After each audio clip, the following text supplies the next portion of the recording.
మహిమాన్విత క్షేత్రం గానగాపూర్ యాత్ర నవంబర్ 27-28 తేదీల్లో ఆసక్తి కలవారు సంప్రదించాల్సిన నెంబర్లు 9849716528 9391381366. మ్యాక్స్ టీవీ భక్తి ప్రేక్షకులకు స్వాగతం సుస్వాగతం. సో రీసెంట్గా ఒక ట్రెండింగ్ టాపిక్ ఒకటి చూస్తున్నాం, అదే లేడీ అఘోరి అనమాట. సో దీనివల్ల ఏంటంటే చాలామంది బలంగా నమ్మే వాళ్ళకు కూడా ఆ విశ్వాసం, ఆ భక్తి అనేది కొంచెం డ్రాప్ అయిపోతూ ఉంది. సో నిజంగా అఘోరాలని నమ్మాలా? అఘోరాల్లో కూడా ఫేక్ ఎంతమంది ఉన్నారు? అఘోరా అంటేనే ఫేకా? ఈ నాగసాధువులు వీళ్ళందరూ ఏంటి? నిజమైన వాళ్ళ, నిజంగా భక్తి పరులా, లేదంటే అటెన్షన్ కోసం పనిచేసే వాళ్ళ అనే ఆలోచనలో ఇప్పుడున్న జనరేషన్లో వస్తుంది.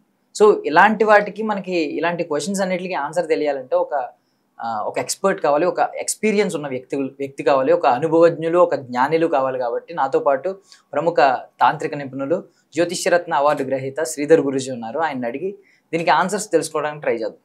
నమస్తే గురూజీ. నమస్తే. సో ముఖ్యంగా టాపిక్ అయితే మాట్లాడుకున్నాం కదా, సో నాగసాధువుల గురించి, అఘోరి గురించి. ఈ లేడీ అఘోరి అనే ఆమె ఎంట్రీ వల్ల చాలా మందికి డౌట్లు వస్తున్నాయి ఈ జనరేషన్ వాళ్ళకి.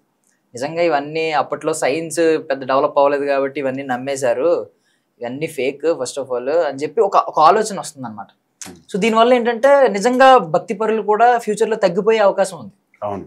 సో ఏమంటారు? ఇప్పుడు ఈ లేడీ అఘోరిని మీరు అబ్జర్వ్ చేశారు కదా, అసలు ఏం తెలుసు మీకు ఆవిడ గురించి కావచ్చు? అంటే ఆమె ఇప్పుడు ఒక విధంగా చెప్పాలంటే ఆమె బయటికి రావడం ద్వారా ఈ జనాలు ఈ అఘోరులను, నాగసాధువులను కానీ నమ్మలేని పొజిషన్ వచ్చింది. యాక్చువల్గా ఆమెది మీరు చెప్పారు కదా, ఆమెది అసలు యాక్చువల్గా జెంట్స్, ఆమె తర్వాత లేడీగా మారింది. నేను ఇప్పుడు ఆమె బయటికి తిరగడం అనేది వాళ్ళ శాస్త్ర విరుద్ధం. యాక్చువల్గా అఘోరాలకు, నాగసాధువులకు కొన్ని నియమ నిబంధనలు అనేటి ఇప్పటి నుంచి కాదు, విన్నావా, త్రేతాయుగం, ద్వాపర యుగం, విన్నావా, అప్పటి నుంచి కూడా ఇప్పుడు కలియుగం ఎండింగ్ వరకు కూడా అదే పని నడుస్తుంది. విన్నావా, ఏదో ఒక విపత్తు సమయంలో, ఒక కుంభమేళా సమయంలో వాళ్ళు ఎన్ని వాళ్ళ చూపులు, కొన్ని కోట్ల మంది చూపులు వాళ్ళ దిక్కున్నా, కొన్ని కోట్ల కెమెరాలు వాళ్ళ దిక్కున్నా, ఆ కెమెరా దిక్కు కూడా చూడని వ్యక్తులు అన్నట్టు వాళ్ళు. నాగసాధువులు అనే వ్యక్తులు కానీ కావచ్చు, ఒరిజినల్ వాళ్ళు. నేను డూప్లికేట్ గురించి మాట్లాడతలేను, ఒరిజినల్ వాళ్ళ గురించి మాట్లాడుతున్నా. అలాంటి, ఎందుకంటే నేను స్వయంగా చూశాను, చాలా దిక్కుల తిరిగాను. నేను నా 20 ఏళ్ళ ఎక్స్పీరియన్స్లో నేను తిరిగిందే ఎక్కువ. కాబట్టి ఎట్లా అంటే వాళ్ళు బయటికి మాట్లాడరండి. బయటి వ్యక్తులను కనీసం మీరు కుంభమేళా అప్పుడు ఒక్కసారి అబ్జర్వ్ చేయండి. కుంభమేళా అప్పుడు అబ్జర్వ్ చేస్తే ఆ బయటికి వచ్చే వాళ్ళు ఎన్ని లక్షల మంది వాళ్ళని చూద్దామని పోతారు. కాకపోతే ఏంటంటే ఎవ్వరూ వాళ్ళ దిక్కు కూడా కన్నెత్తి చూడరు. ఇది నాగసాధువులు కావచ్చు, ఇది కావచ్చు, చక్కని స్నానం చేస్తారు, వాళ్ళ పని ఏందో వాళ్ళు వెళ్ళి చూసుకుంటారు, వెళ్ళిపోతారు. ఇక అక్కడ ఉన్నవాళ్ళు, కాశీలో ఉన్నవాళ్ళు, ఇక్కడ ఉన్నవాళ్ళు, బయట తిరిగే వాళ్ళు, వాళ్ళ పరిస్థితులు అంటే మాత్రం వాళ్ళు ఒక రకమైన ఆ సాధనలో శృతి తప్పారు. సాధనలో శృతి తప్పి ప్రలోభంలో, ధన వ్యామోహంలో, ఈ యొక్క మాయా ప్రపంచంలో, ఇది ఒక రకమైన మాయా ప్రపంచం. అన్నావా, ఒక మాయా ప్రపంచంలో ఒక అన్నీ ఇప్పుడు జనరల్గా ఇలాంటి వాళ్ళు చేస్తే జనాలలో ఒక కష్టాలలో ఉన్న వాళ్ళకు సడన్గా ఒక దేవుడు కనిపించినంత ఫీలింగ్ అవుతుందండి జనరల్గా. ఎందుకంటే అఘోరాలు బయట కనబడరు కదా, ఇలాంటి వాళ్ళు కనబడేసరికి ఒక రకమైన అదే అయిపోతుంది, ఎక్సైట్మెంట్ అయిపోతారు. ఎక్సైట్మెంట్ అయిపోయి వాళ్ళకి ఏదంటే అది రాజభోగాలను ఇస్తూ ఉంటారు. అట్లా ఇచ్చేసరికి వాళ్ళు కూడా ఒకవేళ అక్కడ శృతి తప్పారు కాబట్టి వాళ్ళు కూడా ఈ లైఫ్ బాగుందే అని అదే ఇంకా కొంచెం దాన్ని ఎక్స్టెన్షన్ చేసి ఇంకా చేస్తూ ఉంటారు జనాలలో. అంతే తప్ప మీరు ఒక్క విషయం గుర్తుపెట్టుకోవాలండి, అఘోరాలు కానీ, నాగసాధువులు కానీ, వాళ్ళు ఎప్పుడూ బయటికి రారండి. బయటికి రారు. ఒకవేళ వచ్చిన పరిస్థితి ఉంటే జనాలతోని మాట్లాడరు. ఎట్టి పరిస్థితి జనాలతో. ఎందుకంటే మానవ జీవితానికి ఒక ఉందండి, మీరు ఒకటి అబ్జర్వ్ చేయండి. ఎందుకంటే ఇప్పుడు ఈ కలికాలంలో దేవుళ్ళే బయటికి వస్తలేరు. ఎందుకంటే దేవుళ్ళే బయటికి రావడం లేదు. ఎందుకంటే కలికాలంలో ఆశకు, స్వార్థానికి, విన్నావా, అబద్ధాలకు, విన్నావా, తొందరగా పైకి రావాలనే ఒక స్వార్థం కోసం, పిల్లల స్వార్థం కోసం, ఇవన్నీ స్వార్థాల కోసం. అంటే మొత్తం కలియుగం ఒంటిపాదం మీదకి వచ్చింది కాబట్టి మొత్తం స్వార్థంతో కుళ్ళిపోయిన వ్యవస్థ లెక్క అయిపోయింది. కాబట్టి కలిపురుషుడు స్టార్టింగ్లోనే వీళ్ళను మీరు సైలెన్స్ అయిపోతేనే నేను పాలన తీసుకుంటా అనే ఒక భావనలో ఉంటాడు. ఎందుకంటే ఇప్పుడు ఇది ఎవరైనా కూడా చూడండి, మీరు ఇది కర్మ భూమి అంటారు. కర్మ పోయిన జన్మలో ఏ విధంగా ఉన్నదో ఆ విధంగానే వర్తిస్తూ ఉంటుంది. అంతే తప్ప ఏ దేవుణ్ణి ఇప్పుడు తిరుపతిలో ఇంత కుంభకోణాలు జరుగుతున్నాయి, శ్రీశైలంలో జరుగుతున్నాయి, వేరే కాడ జరుగుతున్నాయి, జరగని చోటంటూ లేదండి. దేవుడు ఉంటే నా సొమ్ము ఎందుకు తీసుకుపోతుండ్రు అనేది ఒక భావన ఉంటుంది కదా. భయం లేకుండా అయిపోయింది అందరికీ. కాబట్టి ఇలాంటి వాళ్ళు కనబడేసరికి పూర్తిగా ఎక్సైట్మెంట్ అయిపోయి ఏదో ఒక దానికోసం ఈమె చేస్తుంది, మాకు ఏదో చేస్తుంది, ఏదో చెప్తుంది అని చెప్పి వాళ్ళు ఒక రకమైన ట్రాన్స్లో ఉండిపోతారు. అంతే తప్ప వాళ్ళని ఒక దేవతా రూపంలో ఇచ్చి, వాళ్ళ కార్లు ఇచ్చి, ఫోన్లు ఇచ్చి ఒక రకమైన మాయలో దించుతుండ్రు. అదే విషయంలో ఇప్పుడు ఒక మనిషి ఉన్నాడు, మనిషికి ఏదన్నా కష్టంలో ఉన్నప్పుడు ఆకలి అవుతుంది, ఆకలి తీర్చాం మనం. ఆ మనిషి అంతటితో ఊకోడు, ఇంకోటి కోరుతాడు. మనిషి ఆశాజీవి, యూనో. దాని తర్వాత ఒక ఇల్లు కోరుతాడు, తర్వాత కారు కోరుతాడు, తర్వాత ఇంకోటి కోరుతాడు. అది ఒక్కదాంతో ఆగిపోదు. ఆ విషయం దేవుళ్ళకు తెలుసు, అఘోరాలకు తెలుసు. అందుకే అసలు మాట్లాడకుంటుంటే వాళ్ళ ఏదో వాళ్ళు చేసుకుంటారు కదా కర్మ ప్రకారంగా.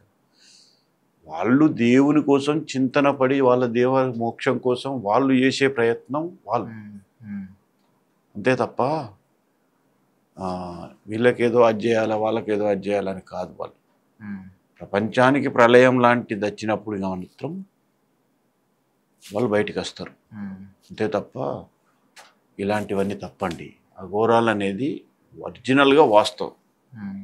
నాగసాధువులు, అఘోరాలు అనేది వాస్తవం. ఎందుకంటే ఇప్పటిదాకా 204 కంట్రీస్ అఘోరాల మీద సెర్చ్ చేద్దామని పోయిన వాళ్ళు విన్నామా 95%, 10% కన్నా కొంచెం ముందుకు వెళ్ళిన వాళ్ళు మొత్తం అఘోరస్ అయిపోయారండి. పెద్ద పెద్ద సైంటిస్టులు కూడా. అదే డీప్ రీసెర్చ్ చేద్దాం అనుకున్న వాళ్ళు ఇప్పటిదాకా మీరు గూగుల్ సెర్చ్ చేసుకోండి అవసరమైతే. యూనో ఈ భయంకరమైన అఘోరాలల్లా మన 200 దేశాలకు సంబంధించిన వాళ్ళు కూడా ఉన్నారు. వాళ్ళు కూడా ఇంతవరకు బయటకు వస్తలేదు. వాళ్ళు వాటర్లో ఉండగలుగుతారు, గాల్లో ఉండగలుగుతారు. పంచభూతాలే వాళ్ళకి ఆహారం. సరే, ఆహారం గురించి టాపిక్ వచ్చింది కాబట్టి జనరల్లీ లేడీ అఘోరి అనే వీడియోస్లో రెగ్యులర్గా ఏంటంటే ఆమె కారు, ఐఫోన్ ఎలా ఉందో లోపల గ్యాస్ స్టవ్ కూడా ఒకటి ఉందంట కారులో. సో ఏదేదో వండుకుని తింటుంది. ఒక అఘోరా ఎలా వండుకుని తింటాడా? గ్యాస్ స్టవ్లు అవి తీసుకెళ్ళి వాళ్ళ దగ్గర పొయ్యి ఉండడం, ఇలాంటి వంట చేసుకుని తినడం ఇలాంటివి ఉంటాయా రెగ్యులర్గా? విరుద్ధం అండి, అది విరుద్ధం. ఇదిలా 2 రకమైన అఖాడాలు ఉంటాయండి. ఒకటి నాగసాధువులు, 2 అఘోరాలు. 2 రకమైన అఖాడాలు ఉంటాయి. నేను జనరల్గా ఈ నాగసాధువులు ఏంటంటే ఒక గుడారం టైపు హిమాలయాలన్నీ ఏర్పరచుకుంటారు. అక్కడ దొరికిన కందమూలాలు అవి ఇలాంటివి తెప్పించుకొని తింటూ ఉంటారు. ఎక్కువ మట్టుకు వేడి చేసిన పదార్థాలు తినరు. ఒకటి. రెండోది ఈ అఘోరాలు కూడా అమృత తుల్యమైన కొన్ని సొరంగాలలో ఉంటారు వాళ్ళు. ఇదే హిమాలయాలనే కాదు, సొరంగాలలో ఉంటాయి కొన్ని. సొరంగాలలో ఉంటారు. ఉన్నప్పుడు అందులోకి వెళ్ళి ఏదో ఒక రంధ్రం నుంచి నీళ్ళు వస్తూ ఉంటాయి. అంటే అమృతతుల్యమైన చెట్లు చాలా ఉంటాయండి హిమాలయ సందర్భంలో. వాటిని తాక్కుంటూ వస్తాయి కాబట్టి ఆ వాటర్కు చాలా పవర్ ఉంటుందండి. వాటర్కు చాలా పవర్ ఉంటుంది. ఇవాళ ఒక్కసారి తాగామా మళ్ళీ రాత్రి దాకా అసలు ఆకలి నిద్ర దప్పిక అనేదే ఉంటుందండి. అంత పవర్ఫుల్ ఉంటుందండి. ఇంతెందుకు ఒక విషయం చెప్పాలా మీకు ఎగ్జాంపుల్. తరచూ ఆహారం ఏముండదు, వాటర్ అదేనండి. నేను తరచూ ఒక గురువు దగ్గరికి వెళ్తానండి. మా గురువు గారు కాక ఇంకో గురువు అంటే నాకు చాలా ఇష్టం. ఆయన జీవన విధానం అంటే ఇష్టం కాబట్టి వెళ్తానండి. మా ఊర్లో ఒక స్వామి ఉన్నాడు. 85 సంవత్సరాలు ఉంటాయి. ఇంకా చిన్న కుర్రాల్లాగా ఉంటాడు. అతను భోజనం చేయడండి. నాకు తెలిసి ఇప్పుడు తెలియక నేను ఓటి 20 ఏళ్ళు అవుతుంది. నాకు తెలిసి ఆయన ఒక 40 ఏళ్ళకి చెంది భోజనం చేయడు. అటు గుట్ట సైడ్ పోయి మన అది మాహోర్ అనేది పరశురాముడు రేణుకామాత తల నరికిన చోటు. దత్తాత్రేయుడు రాత్రి వచ్చి అక్కడికి నిద్ర కని వస్తాడు. చాలా పవర్ఫుల్ ఆ ప్లేస్. అయితే ఆ స్వామి ఏం చేస్తాడంటే మేము కొంచెం వెయిట్ చేయాలి ఆయన కోసం. ఎందుకంటే ఆయన జపంలో ఉంటే ఉన్నదే చిన్న గుడి ఉంటుంది శివాలయం. ఎవరు జనాల దగ్గర రానివాడు. ఎక్కువ అంటే అసలే రానియాడు. ఇక అట్లా ఆయన అటువంటి ప్లేసుల్ని ఏర్పాటు చేసుకున్నాడు బస. అయితే ఈ గునుగాకు పోతే ఈ తంగడి పువ్వు, వేప పోతే ఈ రాగి, మర్రి, అది జువ్వి, ఈ పిండి ఆకులు చేదు ఉంటాయి కదా, షుగర్కు పనిచేస్తాయి అంటారు. అలాంటి పిండి ఆకులు, ఇలాంటివి అనగా కొన్ని పువ్వులు, కొన్ని రకాలమైన పువ్వులు, ఇలా ఇవన్నీ రకమైన జిల్లేడు. ఇందులో జిల్లేడు ఆకులు కూడా ఉంటాయండి. జిల్లేడు, తెల్ల జిల్లేడు, ఇలాంటివి ఒక 2-3 కిలోలన్నీ ఏరుకొస్తాడండి. ఏరుకొచ్చి ఒక 1/2 కేజీ బైండింగ్ వైర్తో బాగా చుట్టేస్తాడు. చుట్టేసి వాటర్లు వేస్తాడు. అది ఇంత అయిపోతుందండి కట్ట, ఇంత పొడుగు ఇంత అయిపోతుంది. దాన్ని వేసేస్తాడు. అప్పుడు ఏమవుతుంది, ఆ వాటర్ ఇమ్మీడియట్లీ చేదెక్కుతాయండి. ఇప్పుడు రేపు అమావాస్యనంగా వేస్తాడండి, మళ్ళీ రేపు పౌర్ణమనంగా తీస్తాడండి. 15 రోజులు. ఆ 15 రోజులు కూడా ఆ వాటర్ అనేటి దానిలో ఎన్నిసార్లు నువ్వు వాటర్ పోసినా వితిన్ 30 సెకండ్స్ లోపట్నే అది అమృతం అయిపోతాయి. కానీ మనం తాగడానికి చేదు ఉంటాయి, కానీ శరీరానికి మట్టుకు అమృత తుల్యం. ఒక 2 గ్లాసులు తాగండి వాటరు, నీకు రేపటిదాకా ఆకలి నిద్ర అంటూ ఉండదండి. అలాంటిది అఘోరాలకు ఇంకెన్ని విషయాలు తెలుస్తాయి, ఇంకెన్ని అది చేస్తాయి. వాళ్ళు సైంటిస్టుల కన్నా చాలా గొప్ప వాళ్ళండి. కాబట్టి బయటికి వచ్చి తుచ్చమైన డబ్బు, తుచ్చమైన వీటి కోసం ప్రలోభ పడుతుండ్రు అంటే 200% ఫేకే అండి. అంటే ఉండొచ్చు, బట్ ఏంటంటే శృతి తప్పి ఉంటారు అన్నట్టు. అంటే మనిషి సరైన బాటలో పోకుండా దారి తప్పిన వాళ్ళన్నట్టు వీళ్ళు. యాక్చువల్లీ చాలా మట్టుకు కూడా ఈ నేను చూస్తూ ఉంటా, ఇది అష్టమహావిద్యలు కానీ, దశమహావిద్యలు కానీ, ఈ నేర్చుకునే విధానంలో ఈ 1వ స్టెప్, 2వ స్టెప్, 3వ స్టెప్, 4వ స్టెప్ల కాంచెలు కూడా పడిపోతారండి. ఒక రకంగా చెప్పాలంటే బయట తిరిగి అఘోరలమని, నాగసాధువుల అని, ఇప్పుడు ఈమె అని కాదండి, చాలామంది ఇటు అడుక్కుంటూ ఉంటారు. దేవస్థానాల ముందు నిలబడతారు, ఇంత గడ్డాలు వేసుకొని అది చేస్తారు. ఇటు తిరుపతి చూడవచ్చు, ఇటు కాళహస్తి చూడవచ్చు, నువ్వు ఏ టెంపుల్ పో, విన్నావా, ఎక్కడి పోయినా ఉంటారండి. లేదంటే సాధనలో ఫెయిల్ అయ్యి అటు జీవితంలో ఫెయిల్ అవుతారు, ఇటు సంసారంలో ఫెయిల్ అవుతారు, ఇటు ఈ సాధన చేసుట్లో ఫెయిల్ అవుతారు. అయ్యి గడ్డాలు మిసాలు పెంచి అదొక రకమైన జనాలకు ఒక లుక్ ఇచ్చుకుంటూ వాళ్ళ జీవనాన్ని ఏదో అట్లా ఆ దేవుని పేరు చెప్పుకొని గడిపేస్తూ ఉంటారు.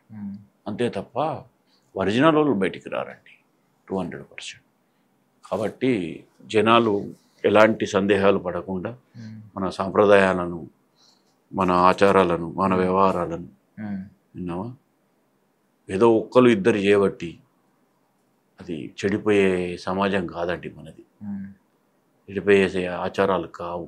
సో యాక్చువల్లీ ఇప్పుడు వాళ్ళ కోరికే ఫస్ట్ ఆఫ్ ఆల్ వాళ్ళు కోరుకునేదే ఇవన్నీ జయించాలని. వామోహం, వ్యామోహం, కామ క్రోధ మదమాత్సల్యాలు, పంచభూతాలను వీటన్నిటిని కూడా అతీతంగా జీవించాలనేదే కోరుకుంటారండి.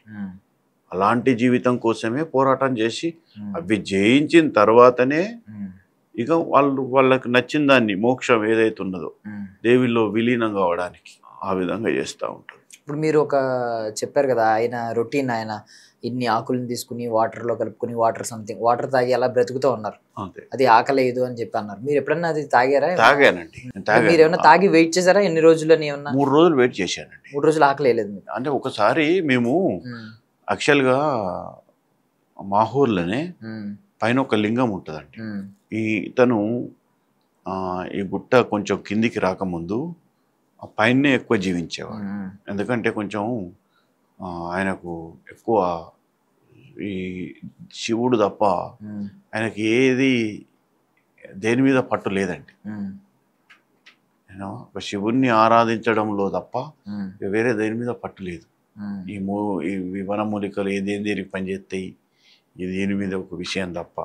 జనాలతో కూడా ఆయనకు పెద్ద అట్రాక్షన్, ఇంట్రెస్ట్ కానీ వీళ్ళు కానీ ఆయన దగ్గరికి చచ్చిపోయేటోళ్ళం కానీ రానివ్వడు.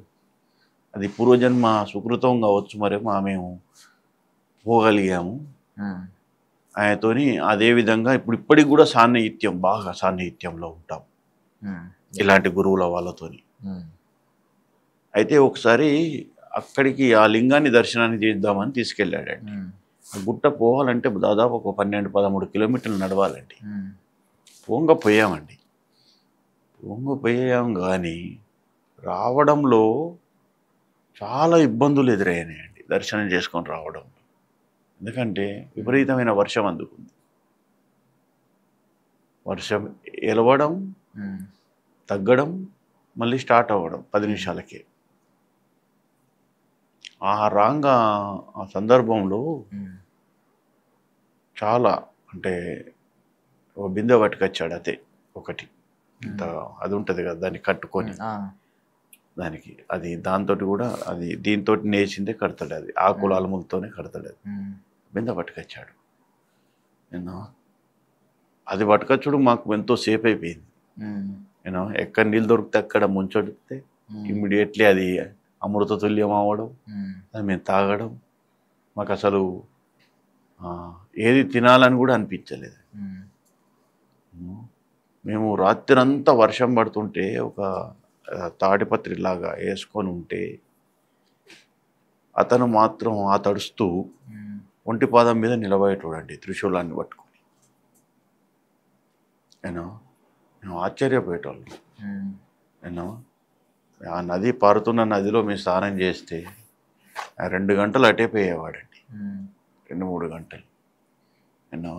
ఏం స్వామీజీ ఇట్లా కనబడపోయేసరికి మాకు భయం వేసింది, అది ఇది అని చెప్పంటే కింద నాగలోకం పోయి పానీ తినొచ్చిన అనే ఒక అంటే అట్లా ఆయన హిందీ మాట్లాడతాడు. అంత సరదాగా అది ఉండేదండి. కానీ ఎవరి దగ్గర ₹1 ఆశించాడండి. పంచభక్ష పరమన్నాలు తీసుకపో కాదంటాడు. దేవునికి మాత్రం పుట్నాలు, కట్ చక్కర్ అదొక్కటి ఆయన తీసుకుని అదొక్కటి అంతే. అది తెలిసినంత మట్టుకు సాయంత్రం 5 గంటలకు స్టార్ట్ చేస్తే అభిషేకం ఇట్లా అలా తెల్లారంగా 4:30కు బయటకు వస్తాడండి. అది చాలా గింతే ఉంటుందండి. మన స్టూడియోలో సగం ఉంటుందండి ఈ రూమ్లో అట్లా. కాబట్టి ఇలాంటి చూశాం కాబట్టి మాకు ఇలాంటి వీళ్ళు ఎలా ఉంటారు, మా గురువు గారు కూడా అంతేనండి. ఇప్పటికి 103 సంవత్సరాలు ఉన్నాడు. ఇంతవరకు ఆయన నేను తినంగా చూడలేదండి. ఆయన తినాలే అనుకుంటే మాత్రం నేను ఇవ్వనా అండి పంచభక్ష పరమన్నాలు? ఆయన కావాలంటే దొరకయా? కాబట్టి బయటికి రారండి, చాలా కష్టం, బయటికి రారు. కాబట్టి బయట తిరిగేటోళ్ళను 200% ఈ మీడియా అనండి. ఇప్పుడు చిన్న ఎగ్జాంపుల్ చెప్తానండి. ఆమె అది వరకు కర్ణాటక తిరిగింది, తమిళనాడు తిరిగింది, అన్నీ తిరిగాయి కదా, ఎవరు పట్టించుకోలే. మరి ఇక్కడి జనాలు ఎందుకు పట్టించుకున్నారో తెలియదు, కానీ ఇక్కడ జనాలు పట్టించుకొని హైలైట్ చేశారు. ఇంతెందుకండి, ఇప్పుడు ఆ జుట్టు మన దుర్గం చెరువు దగ్గర ఒక అతను సతీష్ అనే ఒక అతను ఉంటాడు. అవును విన్నావా? అవును. ఆయన జీవితంలో ఫెయిల్ అయ్యి ఆయన ఆడ గాంజి కొట్టుకుంటా ఆడ కూర్చుంటే, విన్నావా? అవునండి, జీవితంలో ఎత్తుపల్లాలు అనేటివి సహజం. విన్నావా? కిందున్నోడు పైకి పోవచ్చు, పైన ఉన్నోడు కిందికి రావచ్చు. విన్నావా? అలాంటప్పుడు వాళ్ళకు వైరాగ్యం అనేది వస్తుంది. వచ్చినప్పుడు అలాంటి వాళ్ళను హైలైట్ చేసి వాళ్ళ జీవితాన్ని గమనాన్ని తప్పిస్తున్నారు. అంటే వాళ్ళు ఎట్టయితే పోతా అనుకున్నారో వాళ్ళ జీవిత గమనాన్ని వీళ్ళే మార్చేస్తున్నారు. అందుకనే దయచేసి ఇట్లాంటి వాళ్ళను ప్రెస్ వాళ్ళు కూడా హైలైట్ చేయొద్దని నా అభిప్రాయం అండి. అఘోరాల్లో మీరు లేడీస్ కానీ అఘోరి అని ఉంటారండి, ట్రాన్స్జెండర్స్ ఉంటారండి, చాలా మంది ఉంటారు. ఎవరైతే ఈ లోకాల్ దాన్ని ఏమంటారు ఇప్పుడు మాట్లాడుకున్న వాళ్ళది ఒక్కటేనండి, లోక సమస్త సుఖినో భవంతు. విన్నావా? సత్యమేవ జయతే అనే ఒక్క పదం కోసం ఎక్కడి దాకానైనా వస్తారు. అవసరమైతే యుద్ధం చేస్తారు, అవసరమైతే ప్రాణాలు వదులుతారు. అంతే తప్ప అది ప్రకృతి విలయ టైంలో. అంతే తప్ప వాళ్ళు ఆషామాషిగా బయటికి రారు, ఆషామాషిగా చేయరు, ఆషామాషిగా ఎవరితో మాట్లాడరు. విన్నావా? వాళ్ళకు PM టు PM కూడా ఒకటేనండి, అంటే పని మనిషి టు ప్రధానమంత్రి వాళ్ళకు అంతే. కాబట్టి వాళ్ళతోని కలవాలన్నా మాట్లాడాలన్నా పూర్వజన్మ సుకృతం కావాలండి. అట్లా ఆ పూర్వజన్మలో ఒక లింక్ ఉండాలి. సో వాళ్ళ గమ్యం ఏంటి అసలు? ఒరిజినల్ గా ఒక నాగసాధువు మోక్షం అండి. నాగసాధువులైనా ఎవరైనా చేసేది ఒక మోక్షం కోసమే. మన జీవితం అనేది ఒక మోక్షం కోసమే. పూర్వజన్మ సహకారంతోనే వాళ్ళు ఈ జన్మలో ఇది చేస్తూ ఉంటారు. మోక్షం కోసమే ఎక్కువ తప్పించిపోతా ఉంటారు. ఇంకొక విషయం ఏంటంటే వీళ్ళకు ఒక అది ఉంటుందండి, ఒక నియమం ఉంటుంది. ప్రపంచము ముప్పటంచుల్లో ఉన్నప్పుడు ఖచ్చితంగా వీళ్ళు బయటికి వెళ్తారండి. వీళ్ళు కానీ అది చేశారంటే ఇక అది ప్రళయమేనండి. ఎవి తట్టుకో, ప్రళయమే అంతే. సృష్టికి ఏదన్నా విరుద్ధంగా జరుగుతున్నప్పుడు ఖచ్చితంగా రెస్పాండ్ అవుతారండి. విన్నావా? అది మనకు తెలియకుండానే వాళ్ళు చేస్తారు. ఇదివరకు ఇవి చేసినవి నేను ఇంకో ఎపిసోడ్లో చెప్తానండి. వాళ్ళు ఒక 4-5 చేసిన విధానాలు ఈ కలియుగంలోనే బయటకు వచ్చి వాళ్ళు కాముగా పని ముగించుకొని వెళ్ళిన సంఘటనలు నేను ఇంకో ఎపిసోడ్లో చెప్తాను. అది మీరు చెప్పిన తర్వాత మీరు ఒక రకమైన అదైపోతారు అనుభూతికి. వాళ్ళ మీద రెస్పెక్ట్ అనేది బాగా పెరుగుతుంది. సో బేసికల్లీ ఇప్పుడు ఈ లేడీ అఘోరా ఎందుకు బయటకు వచ్చి తిరుగుతున్నారు అనే దానికి ఆమె ఇచ్చిన సమాధానం ఏంటంటే సనాతన ధర్మ రక్షణ. సనాతన ధర్మం కొంచెం సనాతన ధర్మం ఇక్కడ రక్షణ లేదు, సనాతన ధర్మాన్ని కొంచెం చాలా మంది చులకన చేస్తున్నారు, సంథింగ్ ఇలాంటివి చెప్పింది. లోక కళ్యాణం కోసం అని చెప్పింది. బట్ ఏంటి సనాతన ధర్మం, ఏంటి లోక కళ్యాణం అంటే రెండింటికి ఆన్సర్ ఇవ్వలేకపోయింది. సో ఇది ఏమన్నా వాళ్ళు కన్సిడర్ చేస్తారా? బయట జనం ఎలా ఉన్నారు, సనాతన ధర్మాన్ని ఎలా చూస్తున్నారు, ఇవన్నీ వాళ్ళు దృష్టిలో పెట్టుకుంటారా వాళ్ళు ఏమన్నా? ఇప్పుడు ఎగ్జాంపుల్ చెప్తున్నా అండి, ఇది కలికాలం అనే విషయము వాళ్ళకు తెలుసు. ధర్మం అనేది ఒంటి పాదం మీద నిలబడ్డది. అర్థమైందా? మీకు ఒక ఎగ్జాంపుల్ చెప్తానండి. హంపీలో ఒక శివాలయం ఉంది. హంపీలో విన్నావా? ఇప్పుడు కృతయుగం నుంచి, ద్వాపర యుగం నుంచి, త్రేతాయుగం నుంచి ఎన్ని యుగాలు అవుతున్నాయో అన్ని యుగాలకు జగన్మాత ఒక కనురెప్ప పాటు ఒక కాలం అండి. అంటే మన జీవితకాలం పాటు ఒక కనురెప్ప సాటులనే అయిపోతుంది. ఈ కలియుగము ఆఖరి పాదము, దీని తర్వాత వచ్చేది ఇక సత్యయుగం అండి. ఒక 2000 సంవత్సరాలు ఇంకా తర్వాత సత్యయుగం. ద్వాపర యుగం ఎక్కువ ఉండే, 8000 సంవత్సరాలు ఉండే. నేను కృతయుగం ఈ విధంగా 14 సంవత్సరాలు ఉండే. కాబట్టి ఈ హంపీలో ఒక శివాలయం ఉంటే అప్పుడు ఎప్పుడో స్టార్టింగ్ అది మన మానవుడు పుట్టినప్పటి నుంచి అప్పుడు ఉండేదండి అది. అది స్వయంభూ అది. ఇప్పటికీ 4 పిల్లర్లు 3 పిల్లర్లు వేనేయండి. దేవస్థానం అది ఉన్న ఒక్క స్తంభం కూడా అది హాఫ్ స్తంభం అదంటే ఒరిగి అరస్తంభం మీదనే ఉందండి గుడి మొత్తం ఆధారపడి. కలియుగం కదండి, అది ఎప్పుడైతే పడిపోతుందో అప్పుడు మన కలియుగం యుగాంతమైపోతుంది. దీనికి ఉదాహరణ ఇంకా ఎగ్జాంపుల్ చెప్పాలంటే మన యాగంటి బసవయ్య రంకెలేస్తాడని అది మీరు చూస్తున్నారు. అది ఈ ఆటకింత పెరుగుతూనే ఉన్నది. అమ్మవారి ముక్కు పుడక మొన్న వరదలు ఏ విధంగా వచ్చాయి, ఆ డ్యాములు అవి ఇవి లేకుంటే ఎక్కడ దాకా వేటి నీళ్ళన్నీ విజయవాడ చుట్టే ఉండి సగం గుట్ట వరకు వచ్చేటి. అవునా కాదు? కాబట్టి ఇలాంటివి అన్నీ ఉన్నాయి. కాబట్టి ఇప్పుడు ఆమె మీరు ఏమన్నారు, ఇప్పుడు సనాతన ధర్మం గురించి బయట ఎలా ఉంది? ఆమె చదువుకోలేదండి. యాక్చువల్గా ఆమె చదువుకోలే. సనాతన ధర్మం గురించి మాట్లాడే హక్కు ఆమెకి ఎక్కడిది? ఆమె అసలు బడికి పోయిందా? పోలేదు. ఏనా ధర్మము ఈ టైంలో ఒంటి పాదం మీదనే ఉంటుంది. 99% అధర్మమే గెలుస్తూ ఉంటుంది.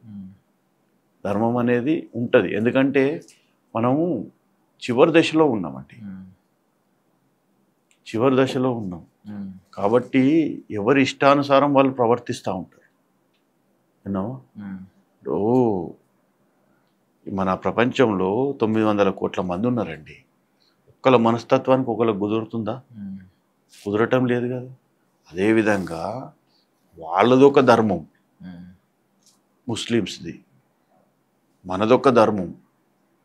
ఎవరిది వాళ్ళు వాళ్ళ యొక్క తాపత్రయం కోసం ఆరాటపడడం, లీడర్లు కావచ్చు, ఇంకా వీళ్ళు కావచ్చు, లేకుంటే ఇంకేదన్నా పొలిటీషియన్లు కావచ్చు.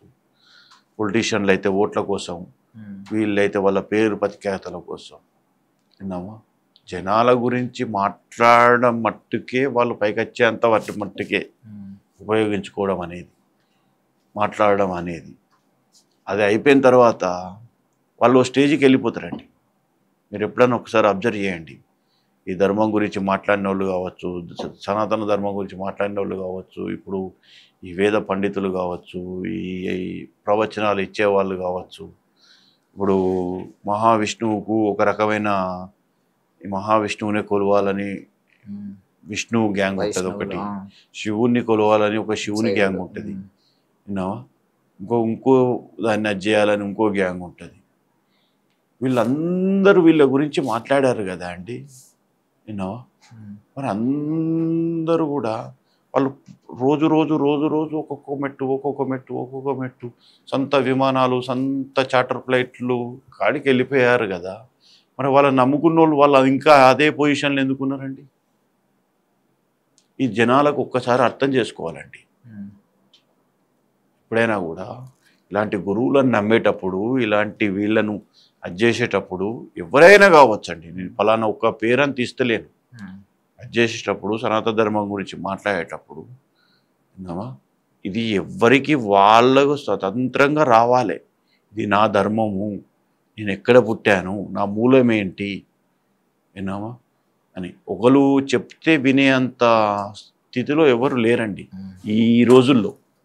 మన చిన్న పిల్లలే ఫోనుకు అడాక్ట్ అయిపోయి ఈరోజు ఫోన్ ఇవ్వకుంటే పోయి బంగ్లా దూకేస్తుండండి.